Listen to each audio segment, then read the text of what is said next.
The bell stood at the center of the town, mounted in a white wooden tower that had watched over generations. Its bronze skin was weathered and dark, marked by rain, snow, and the hands of men long buried. For more than 70 years, its voice had shaped the rhythm of life, calling farmers from their fields, children from their games, and families to moments that mattered. On a quiet autumn morning in 1912, the town woke beneath a sky the color of ash. Leaves lay thick along the dirt roads, and a cold wind whispered through bare branches. Everyone knew this day was coming. Word had traveled slowly but firmly. The old tower would be torn down by week's end. A new steel clock, modern and precise, would take its place. Elias Turner arrived before dawn.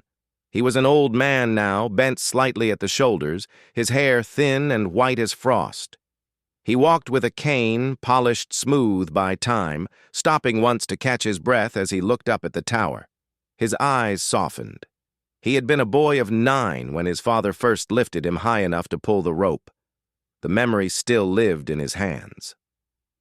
One by one, townsfolk gathered.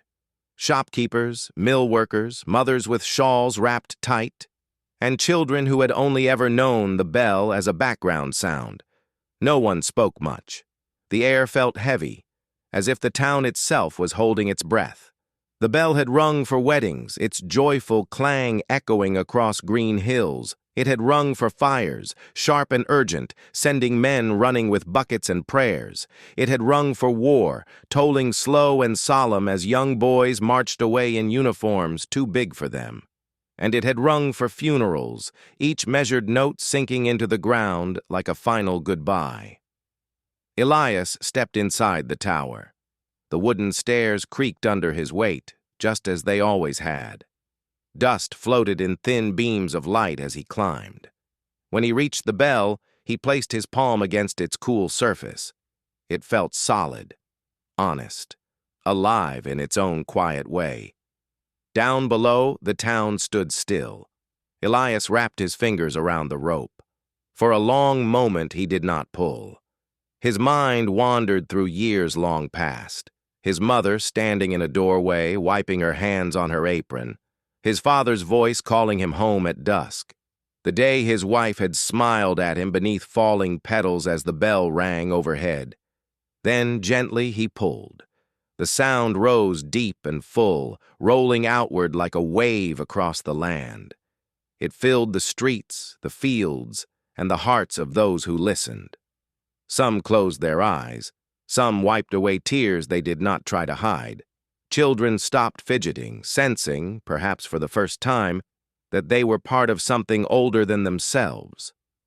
The bell rang again and again, each toll slower than the last. With every note, memories seemed to lift into the air, laughter, sorrow, hope, and the quiet strength of ordinary lives. Time itself felt thin, stretched between what had been and what was yet to come. At last, Elias released the rope. The silence that followed was not empty. It was full of echoes that would never truly fade. Elias descended the stairs and stepped back into the waiting crowd. No one applauded. No one needed to. The moment belonged to them all. By the following week, the tower would be gone. The new clock would tick faithfully, measuring seconds with perfect precision. But it would never know the weight of human joy and grief the way the old bell had. And though its voice would never ring again, the town would carry its sound forward, passed down in stories, in memories, and in the quiet understanding that some things, once heard, never truly leave us.